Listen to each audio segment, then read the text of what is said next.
বিসমিল্লাহির রহমানির রহিম। প্রিয় দর্শক, আমি রয়েছি একটা ঘাসের ক্ষেতে।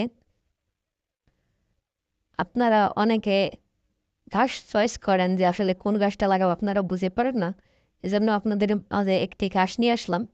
এই ঘাসটি যদি আপনারা রোপণ করেন তাহলে 10 বছর, 12 বছর, 8 বছর এভাবে করে আপনারা কিন্তু এই ঘাসটা আহ, একবার কাটবেন, খাওয়াবেন, কাটবেন, খাওয়াবেন, হতেই থাকবে।